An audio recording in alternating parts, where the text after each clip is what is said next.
ಅಲ್ಲ, ಈ ಇನ್ಸಿಡೆಂಟು ಯಾವ ಗೌಡ್ರು ನೀವು ಕೊಲೆ ಮಾಡಲಿಕ್ಕೆ ನಿಮ್ಮದೇ ಇನ್ಫ್ಲೂಯೆನ್ಸ್ ಅಂತ ಹೇಳ್ಕೊಂಡು ಯಾರು ಸತ್ರು ಅವರ ಫೋಟೋ ಇಟ್ಕೊಂಡು 8 ಕಿಲೋಮೀಟ್ರು ಬಾಯಿಗೆ ಕಪ್ಪು ಬಟ್ಟೆ ಕಟ್ಕೊಂಡು ಬಂದ ಗೌಡ್ರು ಅವರೇ ಈಗ ನಿಮ್ಮ ಹತ್ರ ನಿಮ್ಮ ಸಪೋರ್ಟ್ ಬೇಕು, ಎಲ್ಲ ಇಂಡಿಪೆಂಡೆಂಟ್ಗಳನ್ನು ಒಟ್ಟು ಮಾಡಿ ನನ್ನ ಗೌರ್ಮೆಂಟ್ಗೆ ಸಪೋರ್ಟ್ ಮಾಡಿ ನಿಮಗೆ ಏನು ಬೇಕು ಕೆಲಸ ಮಾಡಿಸ್ಕೊಡ್ತೀನಿ ಅಂತ ಆಶ್ವಾಸನೆ ಕೊಟ್ಟರು. ಆ ಪ್ರಕಾರ ಅವರು ಮಾಡಿಕೊಂಡು ಹೋದರು. ಇದು ರಾಜಕೀಯ. ಇದು ಆದಮೇಲೆ ನಾನು ಆ ಸಂದರ್ಭದಲ್ಲಿ ತುಂಬ ಚೆನ್ನಾಗಿ ನಾವು ಈ ಒಂದು ಬೈರೇಗೌಡರು, ಇವತ್ತು ಕೃಷ್ಣ ಬೈರೇಗೌಡರು ತಂದೆಯವರು, ನಾಗೇಗೌಡರು, ಕೆ ಎನ್ ನಾಗೇಗೌಡರು ಅಂತೇಳಿ ನನ್ನ ಗುರುಗಳು, ನಾವೆಲ್ಲ ಒಂದು ಟ್ರೂಪ್ ಇದ್ವಿ. ಆ ಟ್ರೂಪ್ನಲ್ಲಿ ನನಗೆ ಜಯೇಶ್ ಪಟೇಲ್ರು ಇದ್ದಂಥ ಸಂದರ್ಭದಲ್ಲಿ ಜಯೇಶ್ ಪಟೇಲ್ರು ಮುಖ್ಯಮಂತ್ರಿ ಆಗಿದ್ದಾಗ ನನ್ನನ್ನು ಕರೆದು ಹೌಸಿಂಗ್ ಬೋರ್ಡ್ ಚೇರ್ಮನ್ ಮಾಡಿದರು.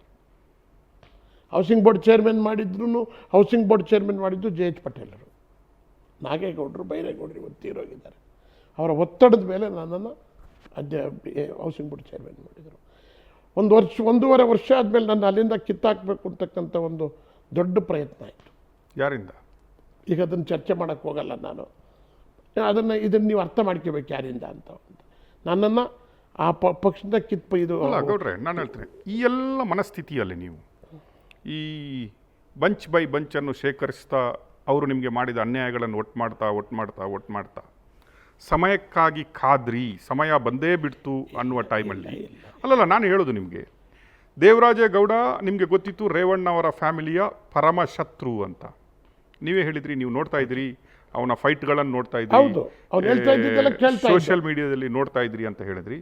25ನೇ ತಾರೀಕು ನಾವು ಈ ಪ್ರಸಾರವನ್ನು ಮಾಡ್ತೀವಿ. 29ನೇ ತಾರೀಕು ನೀವು ನನಗೂ ಫೋನ್ ಮಾಡಿದ್ರಿ.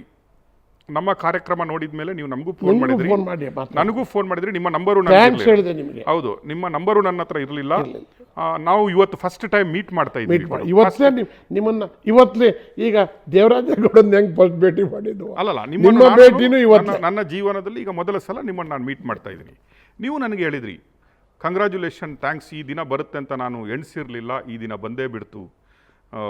ಒಂಥರ ಹೊಡೆತ ನೀವು ಹೇಳಿದ್ರಿ, ಹಾಸನಕ್ಕೆ ಒಂದು ಥರ ಸ್ವಾತಂತ್ರ್ಯ ಸಿಗ್ತಾ ಇದೆ ಅಂತ ಎಣಿಸಿದ್ದೀನಿ ಅಂತ ಹೇಳಿ ನೀವು ಇಲ್ಲಿ ಅಲ್ಲಿಗೆ ನಮ್ಮ ಕರೆ ಕಟ್ಟಾಗುತ್ತೆ. ನೀವೀಗ ದೇವರಾಜೇಗೌಡನನ್ನು ಯಾರೋ ಬಂದು ಇಂಟ್ರೊಡ್ಯೂಸ್ ಮಾಡ್ತಾರೆ ನಿಮಗೆ, ಮಾತಾಡಿ ಅಂತ ಹೇಳ್ತೀರಿ.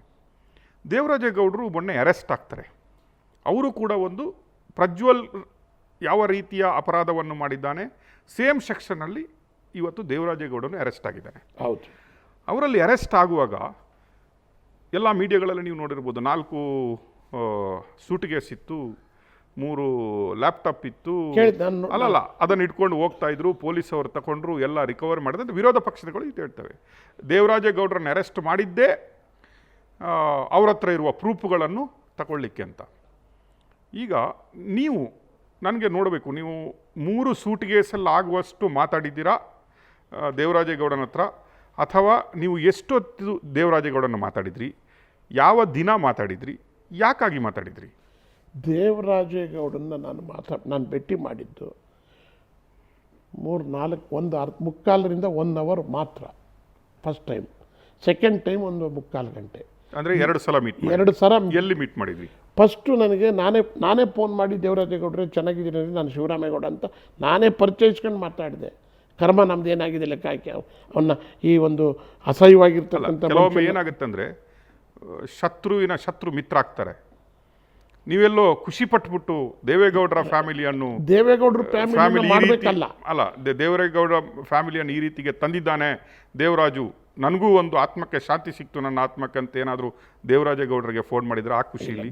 ನನಗೆ ರೇವಣ್ಣರ ಬಗ್ಗೆ ನನಗೆ ಸ್ವಲ್ಪ ಒಂಚೂರು ಬೇಜಾರಿತ್ತು ಮೊದಲಿಂದಲೇ. ರೇವಣ್ಣವರು ನಾನು MP ಕ್ಯಾಂಡಿಡೇಟ್ ಆದಾಗ ನನಗೆ ದೊಡ್ಡಗೌಡರು ನನಗೆ ಟಿಕೆಟ್ ಕೊಟ್ಟಾಗ ನನ್ನನ್ನು ಪೂರ್ಣ ಪ್ರಮಾಣದಲ್ಲಿ ನೀವು ಮುಂದುವರಿಬೇಕು ಇಲ್ಲಿ ಅಂತಲೇ ಹೇಳಿದರು. ನನ್ನನ್ನು ಆ ಥರ ಹೇಳೇ ನಿಲ್ಲಿಸಿದ್ದು. ಚುನಾವಣೆಗೆ ನಿಂತ್ವಿ, ಒಂದಷ್ಟು ದೊಡ್ಡ ಪ್ರಮಾಣದ ದುಡ್ಡನ್ನು ಸಾಲ ಮಾಡ್ಕೊಂಡ್ವಿ, ಸಾಲಗಾರರಾಗಿದ್ದೀವಿ, ನಾವು ಬಡ್ಡಿ ಕಟ್ಕೊಂಡಿದ್ದೀವಿ. ಇದು ಒಂದು ಕಡೆ. ಚುನಾವಣೆಗೆ ನಿಂತಾಗ ಶ್ರವಣಬೆಳಗೊಳದಲ್ಲಿ ಇದರಲ್ಲಿ ಕ್ಯಾರ್ಪೇಟೆನಲ್ಲಿ, ಕಿಕ್ಕೇರಿನಲ್ಲಿ, ಕ್ಯಾರ್ಪೇಟೆನಲ್ಲಿ ಒಂದು ಸಭೆಗೆ ರೇವಣ್ಣ ಬರ್ತಾರೆ. ರೇವಣ್ಣ ಬಂದು ಈ ತಾತ್ಕಾಲಿಕವಾಗಿರ್ತಕ್ಕಂಥ ಚುನಾವಣೆಗೆ ಮಾತ್ರ ಶಿವರಾಮೇಗೌಡ ಕ್ಯಾಂಡಿಡೇಟ್ ಅಂತ ಡಿಕ್ಲೇರ್ ಮಾಡ್ತಾರೆ ನನಗೆ. ಅಂದರೆ ಇವರು ಮಾತಾಡ್ಕೊಂಡಿದ್ದಾರೆ ಅಂತ ಆಗಿತ್ತು ಅಲ್ಲಿಗೆ. ಇದು ಒಂದು ಕಡೆ. ಎರಡನೇದು ಯಾವುದೋ ಒಂದು ಸಂದರ್ಭದಲ್ಲಿ ನನ್ನನ್ನು ಡಸ್ಟ್ಬಿನ್ ಅಂತ ಹೇಳಿ ಹೇಳಿಕೆ ಕೊಟ್ಟಿದ್ದರು. ಯಾರು? ರೇವಣ್ಣವರು. ನಿಮ್ಮನ್ನು ಡಸ್ಟ್ಬಿನ್ ಅಂತ? ಡಸ್ಟ್ಬಿನ್ ಅಂತ. ಓಕೆ. ನಮ್ಮನ್ನೆಲ್ಲ ಇಷ್ಟೊಂದು ಹೀಯಾಳಿಸಿದ ಮನುಷ್ಯನ ಕುಟುಂಬ ಹಿಂಗೆಲ್ಲ ಮಾಡಿದೆಯಲ್ಲ. ಅಲ್ಲ, ನಾನು ಅದೇ ಹೇಳೋದು, ನೀವು ಆ ಖುಷಿಯಲ್ಲಿ ದೇವರಾಜೇಗೌಡರಿಗೆ ಫೋನ್ ಮಾಡ್ತೀರಿ ವಿಶ್ ಮಾಡುವಂತ, ತದಾ ರೀತಿ ನನಗೂ ಫೋನ್ ಮಾಡಿದ್ದೀರಿ ನೀವು ವಿಶ್ ನಾನು ಮಾಡುವ. ಸಾಯಂಕಾಲ ನಿಮಗೆ ಫೋನ್ ಮಾಡಿ ನನಗೂ ಫೋನ್ ಮಾಡಿದ್ರಿ ನೀವು, ಕಂಗ್ರ್ಯಾಚುಲೇಷನ್. ನೀವು ವಿಚಾರ ಇಷ್ಟೊಂದು ದೊಡ್ಡ ವಿಚಾರ ಹೊರಗೆ ತಂದಿದ್ದೀರಿ, ಯಾರೂ ಮಾಡಿಲ್ಲ ಈ ಕೆಲಸ. ನೀವು ಮಾಡಿದ್ದೀರಿ ಯಾವ ಟಿವಿನಲ್ಲೂ ಇಲ್ಲ. ನೀವು ನನಗೆ ನನ್ನ ನಂಬರ್ ಯಾರ ಹತ್ರ ಕೇಳ್ಕೊಂಡು ಫೋನ್ ಮಾಡಿದ್ದೀನಿ ಅಂತ ಹೇಳಿದ್ರಿ. ನಾನು ಯಾರನ್ನೋ ಕೇಳೇ ತಗೊಂಡೆ. ಹೌದು. ಈಗ ಆ ಖುಷಿಯಲ್ಲಿ ದೇವರಾಜೇಗೌಡನ ಕರೆಸಿ ಇನ್ನೂ ಸ್ವಲ್ಪ ನನ್ನ ಕೈಯಿಂದಲೂ ಸ್ವಲ್ಪ ಸೇರಿಸುವ, ಇದಕ್ಕೆ ಬಲ ಕೊಡುವ ಅನ್ನುವ ಇನ್ನು, ಯಾಕಂದ್ರೆ ದೇವರಾಜೇಗೌಡ ಸಿಕ್ಬಿಟ್ಟಿದ್ದಾನೆ, ಬಾಣ ಸಿಕ್ಬಿಟ್ಟಿದೆ. ಈಗ ನಂದು ಒಂದು ಬಾಣ ಇರಲಿ, ಈಗ ಬೀಳುವವರಿಗೆ ನಂದು ಒಂದು ಕಲ್ಲು ಜೋರಾಗಿ ಬೀಳಲಿ ಅಂತ ಕಳಿಸಿಲ್ಲ. ನಾನು ರಾಜ್ಯದ ಜನ ನೋಡ್ತಾ ಇದ್ದಾರೆ, ನಾನು ತಪ್ಪು ಮಾಹಿತಿ ಕೊಡ್ಲಿಕ್ಕೆ ನಾನು ರೆಡಿ ಇಲ್ಲ. ನಾನು ಆಗಬಾರದನ್ನ ಇವ್ರ ಮನೆಗೆ ಆಗಲಿ ಇವ್ರ ಕುಟುಂಬಕ್ಕಾಗಲಿ ಅಂತ ಬಯಸೋನಲ್ಲ. ಆಗಿರೋ ತಪ್ಪಾಗಿದೆಯಲ್ಲ, ಅದೇನು ಕಡಿಮೆ ಪ್ರಮಾಣದ ತಪ್ಪಲ್ಲ. ಅವನು ಆಟ ಆಡ್ತಕ್ಕಂಥ ಮಗು ಅಲ್ಲ, ಒಬ್ಬ MP ಆಗಿರ್ತಕ್ಕಂಥವನು, ಈ ರಾಜ್ಯ ನೋಡ್ತಕ್ಕಂಥವನು. ನಾನು ಆಗ BJP ಪಕ್ಷದಲ್ಲಿದ್ದೆ. ನರೇಂದ್ರ ಮೋದಿ ಸಾಹೇಬ್ರು ಮುಂದೋಗಿ ಇವರೆಲ್ಲ ಭೇಟಿ ಮಾಡಿದಾಗ ಅವ್ರನ್ನೂ ಕರ್ಕೊಂಡು, ಪ್ರಜ್ವಲ್ ರೇವಣ್ಣವ್ರನ್ನೂ ಕರ್ಕೊಂಡು, ಇವರು ನಮ್ಮ ಯಂಗ್ ಟರ್ಕ್ MP ಅಂತೇಳಿ ಪರಿಚಯ ಮಾಡಿಕೊಟ್ಟಿದ್ದು ನಾವು ಟಿವಿಗಳಲ್ಲಿ ನೋಡಿದ್ದೀವಿ. ಇಂಥ ಸಂದರ್ಭದಲ್ಲಿ ಇವನು ಈ ಮಟ್ಟಕ್ಕೆ ಮಾಡಿದ್ನಲ್ಲ. ನನ್ನ ಪ್ರೆಸ್ ಕಾನ್ಫರೆನ್ಸಲ್ಲೂ ಹೇಳಿದ್ದೀನಿ. ಇದು 8 ತಿಂಗಳಿಂದ ನಡೀತಿತ್ತಲ್ಲ, ಕುಮಾರಸ್ವಾಮಿ ಅವ್ರು ಏನು ನೋಡಲಿಲ್ವಾ ದೇವರಾಜೇಗೌಡಂದು? ಯಾರು ಹೇಳಲಿಲ್ವಾ ಅವ್ರಿಗೆ? 2 ವರ್ಷದಿಂದ ದೇವರಾಜೇಗೌಡ ಹೋರಾಟ ಮಾಡ್ಕೊಂಬತ್ತೀನಿ ಅಂತ ಹೋರಾಟ ಮಾಡೋದನ್ನು ನಾವು ಟಿವಿಲಿ ನೋಡಿದ್ದು. ಅವನು ಹೇಳ್ತಾನೆ 4 ವರ್ಷದಿಂದ ಹೋರಾಟ ಮಾಡಿದ್ದೀನಿ ಅಂತ. ಅವನು ಹೇಳ್ತಾ ಇದ್ದದ್ದನ್ನೆಲ್ಲ ಗಮನಿಸಿರ್ಬೇಕಲ್ಲ. ಅವನು ಯಾರೋ ಡ್ರೈವರ್ ಹೇಳಿದ್ದನ್ನು ಗಮನಿಸಿರ್ಬೇಕಲ್ಲ. ಇವತ್ತು ದೇವೇಗೌಡರು ಏನೇ ಇರಲಿ, ಈ ವಯಸ್ಸಿನಲ್ಲಿ ಇಂಥವನ್ನೆಲ್ಲ ನೋಡ್ತಕ್ಕಂಥ ಪರಿಸ್ಥಿತಿ ಬಂತಲ್ಲ ಅನ್ನೋ ನೋವು ನಮಗೂ ಇದೆ. ಅದನ್ನು ಸಿಟ್ಟಿನಲ್ಲಿ ಮಾತಾಡುವಾಗ ಸಿಟ್ಟಿನ ಬರದಲ್ಲಿ ನಾವು ಮಾತಾಡಿರ್ತೀವಿ. ದೇವೇಗೌಡರ ಬಗ್ಗೆ ಇವತ್ತೂ ಗೌರವ ಇದೆ.